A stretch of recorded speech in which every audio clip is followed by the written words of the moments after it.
Salut à tous, dans cette nouvelle vidéo, je voudrais vous faire part d'une réflexion sur l'apprentissage des langues et plus précisément de comment vous pouvez vous apprendre une langue avec vos techniques, avec vos préférences, avec votre patte, bref, personnaliser au maximum votre apprentissage pour qu'il vous ressemble et qu'il soit le plus efficace possible pour vous. Alors, il y a très longtemps, c'était en 2015, donc autant dire que sur internet c'était la préhistoire, j'avais écrit un article qui s'appelait alors les langues en France, une blogosphère invisible, je crois que c'était ça le titre. Donc une blogosphère, c'est l'ensemble des blogs, parce qu'à l'époque on raisonnait plus en termes de blog qu'en termes de chaîne YouTube ou autre. Et j'avais remarqué que sur les langues, sur l'apprentissage des langues de manière générale, il n'y avait pas grand chose à l'époque. Il y avait peu de sites, ou alors des sites qui étaient à moitié morts, qui avaient été abandonnés au bout de quelques mois par leurs auteurs. Et que finalement, il y avait peu de matière sur l'apprentissage des langues. Il y avait peu de gens qui se posaient la question de comment apprendre une langue. Alors qu'à contrario, il y avait déjà pas mal de choses assez matures dans le monde anglophone. Voilà, avance rapide, là on est en 2019, fin 2019, il y a énormément de nouvelles choses qui sont apparues, j'en suis ravi. Voilà, mon site est resté, il y a plein d'autres sites de chaînes YouTube, de podcasts, etc. sur les langues. Et ce qui s'est passé, c'est que énormément de choses se sont structurées et énormément de connaissances qui étaient à la base assez peu connues sont devenues assez courantes. Par exemple, j'avais remarqué il y a plusieurs années que seuls les gens qui apprenaient le japonais ou à la rigueur le chinois utilisaient des logiciels comme Anki. Maintenant, c'est très répandu.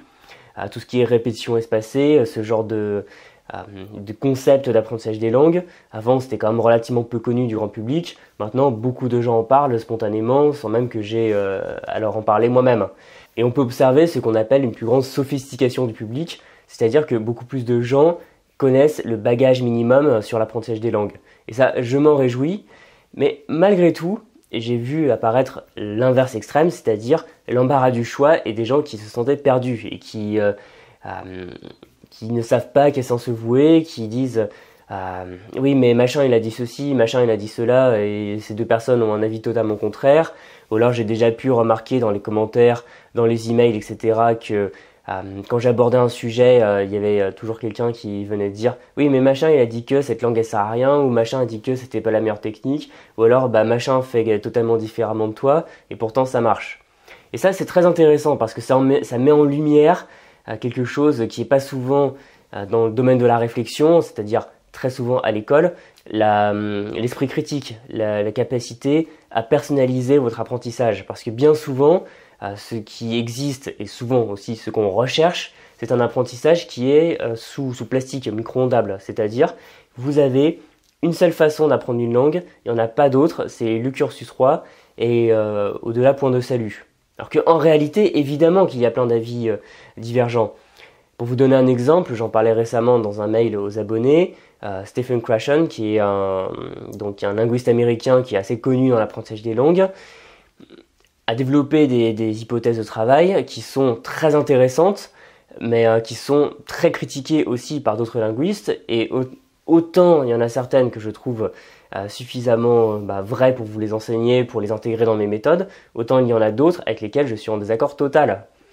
Par exemple, il parle de comprehensible input, qui veut dire en gros qu'on apprend avec suffisamment de vocabulaire qu'on connaît déjà et un petit peu de vocabulaire qu'on ne connaît pas, c'est ce que l'on appelle apprendre en contexte. C'est-à-dire vous lisez une phrase, vous connaissez la majeure partie des mots, il y en a quelques-uns que vous ne connaissez pas, mais vous les déduisez. Donc ça, je trouve ça très intéressant.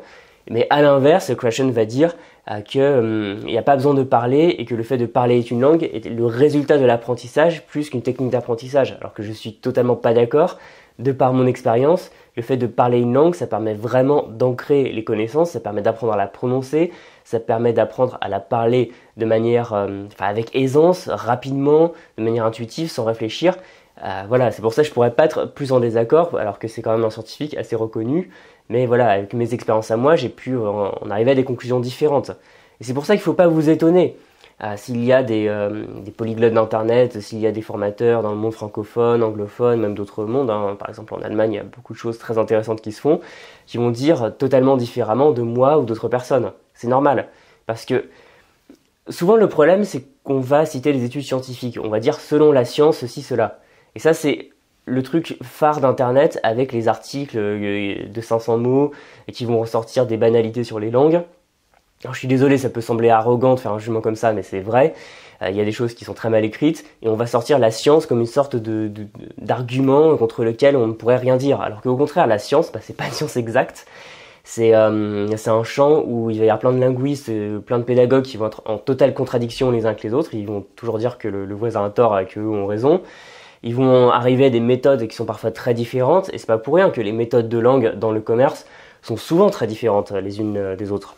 Par exemple, Assimil et Pimsleur, c'est quand même fondé sur des modes d'enseignement différents. Il y a des gens qui vont jurer que par Assimil ou que par Pimsleur, ou qui vont utiliser les deux, mais ça peut polariser, et c'est normal que ça polarise. De la même manière que c'est normal qu'à un moment vous réfléchissiez à ça, que vous vous dites voilà, c'est pas normal, parce que voilà, j'entends deux choses sur internet et j'ai envie de creuser, parce que vous avez un esprit critique et c'est honnêtement tout à votre honneur.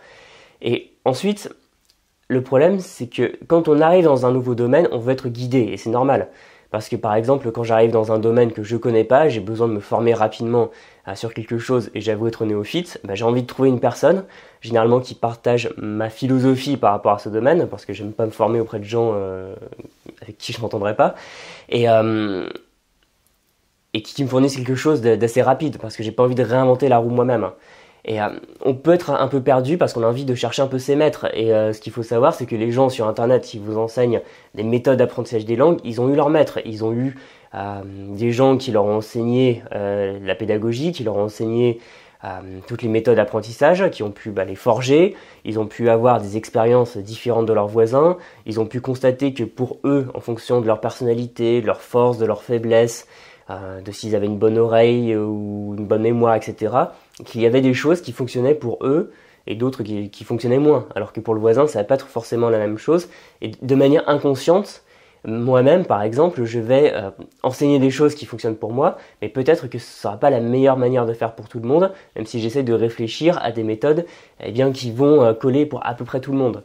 Mais voilà, c'est pour ça que c'est important de garder ça à l'esprit. C'est que dans un premier temps, c'est bien de suivre une méthodologie, c'est-à-dire que parfois il faut savoir casser un peu ses croyances préconçues, et il m'est déjà arrivé de suivre des choses en me rendant compte que ça allait totalement à l'encontre de comment je faisais avant, mais parfois la manière dont je faisais avant était pas la bonne, et en adoptant une nouvelle méthode, parfois on fait des choses qui peuvent nous sembler un peu bizarres, et en les faisant, on finit par se rendre compte que ça marche, même si c'est contre-intuitif, même si ça peut paraître bizarre, et on continue sur cette lancée.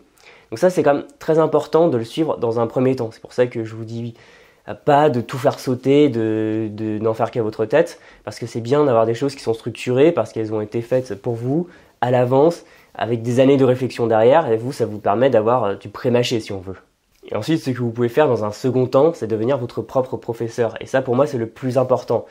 Parce que autant je suis d'accord qu'on ait besoin de modèles, de gens qui nous guident, qui corrigent nos erreurs, qui nous disent quoi faire, qui nous évitent de prendre de mauvaises habitudes. Mais passer un certain niveau, si vous voulez atteindre une bonne maîtrise, voire une très bonne maîtrise d'une langue, il faut en passer par là. Et c'est pour ça que il va falloir réfléchir aux méthodes. Il va falloir prendre des méthodes et vous dire voilà qu'est-ce qui marche pour moi, est-ce que ça va, tester un peu et ensuite faire votre propre jugement. Et honnêtement, il n'y a aucun problème si par exemple, je donne beaucoup, j'aime beaucoup dire qu'il faut utiliser des cartes mémoire de répétition espacée parce que ça fonctionne très bien pour moi et pour beaucoup de gens. Il y a quelques personnes qui me disent que ça fonctionne pas pour eux, qu'ils aiment pas ça, que ça les barbe. Il n'y a pas de souci. Voilà, si vous n'aimez pas la répétition espacée, vous préférez, les palais de mémoire pour mémoriser des informations, il n'y a pas de souci. Si vous vous rendez compte que vous aimez pas les podcasts, que vous voulez juste regarder des films et séries et que ça marche très bien pour vous, pas de problème. Et c'est pour ça qu'il faut jamais laisser quelqu'un vous dicter un apprentissage pendant trop longtemps. Que quelqu'un vous conseille, vous guide, et qu'à un moment, vous ayez la maturité de réfléchir là-dessus, c'est très bien, c'est ce qu'il faut faire. Mais il ne faut pas rester non plus, comme parfois à l'école, c'est ce qui se passe, c'est qu'il y a des élèves pour qui la pédagogie d'un professeur ne fonctionne pas, ça ne fonctionnera jamais, et c'est s'acharner sur cet élève que d'essayer de lui faire rentrer dans la tête une pédagogie qui n'est pas bonne pour lui. Et même si je sais que c'est un discours qui vend pas du rêve, c'est un discours qui peut déplaire à certaines personnes, il est indispensable de devenir votre propre professeur. Parce que personne ne vous fera apprendre par magie une langue, on va juste vous aider à l'apprendre par vous-même. Et de toute façon, si vous vous souvenez de vos meilleurs professeurs au collège, lycée, à la fac, etc., c'est pas vraiment ceux qui vous ont fait faire le plus de bourrage de crâne, c'est ceux qui vous ont fait comprendre leur discipline. On vous a dit ah maintenant je comprends, je sais pas, les maths, l'histoire, la physique ou des langues, et j'arrive à les apprendre par moi-même. C'est pas pour rien que ces professeurs-là, on en garde le meilleur souvenir, c'est parce que on se rend compte intuitivement, naturellement, que c'est la meilleure manière de faire. Et c'est pour ça que j'ai vraiment envie de vous le transmettre, parce que parfois il y a des demandes de gens qui me sidèrent, qui me disent, qui demandent est-ce que c'est possible de suivre une formation pour atteindre un niveau C2 ? Non, c'est pas possible. Pour avoir un tel niveau aussi élevé dans une langue, il faut passer justement par l'auto-apprentissage en étant très sûr de vos goûts, très sûr de ce qui marche pour vous et en vous créant votre propre manière d'apprendre, votre propre système d'apprentissage. Alors, parfois, évidemment, ça va créer des moments de doute, vous allez avoir des flottements, vous allez douter de la voie à suivre et c'est bien normal. Mais c'est comme ça que vous allez vraiment arriver à atteindre un très bon niveau dans une langue parce que avoir les bases, c'est facile parce que il y a toujours tout un corpus de mots à apprendre, savoir se présenter, parler de soi, etc. Ça, tout le monde peut vous l'enseigner, il n'y a aucun problème. Mais par la suite, parler vraiment de sujets qui vous concernent, créer la manière de parler que vous voulez, ça c'est très important, savoir fixer savoir mettre la barre pour parler plutôt qu'un langage châtié, plutôt qu'un langage décontracté, comment le faire, c'est vraiment une personnalisation, c'est embrasser la langue, c'est vraiment la faire vôtre et ça personne ne peut vraiment vous l'enseigner, personne ne peut vous filer une fiche en vous disant apprends ça par cœur et tu sauras parler couramment une langue, ce n'est pas possible, ça ne marche pas et c'est pour ça que je préfère avoir avec vous un langage de vérité et plutôt vous enseigner cette capacité d'apprendre à apprendre les langues. Voilà, donc en tout cas j'espère que cette réflexion vous a plu, ça sort un peu du domaine purement de la langue, mais en tout cas c'est très important et si vous voulez vraiment avoir un bon niveau dans une ou plusieurs langues, il faudra en passer par là. Je vous laisse vraiment réfléchir là-dessus, me donner vos impressions parce que je pense que vous aussi, si vous avez poussé une langue dans ces derniers retranchements, vous avez eu ces moments où vous vous êtes dit non je vais faire ça et pas ça, et vous avez atteint une certaine maturité, donc on peut en parler dans les commentaires. Et comme d'habitude, si ça vous a plu, vous pouvez vous abonner à la chaîne, laisser un pouce ou mettre un commentaire pour aider au référencement de cette chaîne. Et en tout cas, si ma manière de faire vous intéresse, qui est un peu particulière, mais qui en tout cas a très bien fonctionné pour moi et continue à fonctionner pour plein de gens, si vous pensez que je dis pas que des conneries, blague à part, vous pouvez toujours vous abonner à mes mails privés en cliquant sur le lien qui est en dessous dans la description et vous recevrez en cadeau de bienvenue ma mini-formation gratuite de 40 minutes, 25 techniques pour apprendre votre vocabulaire. On se retrouve très bientôt dans une prochaine vidéo, je vous souhaite un bon week-end et voilà. Bon apprentissage, salut!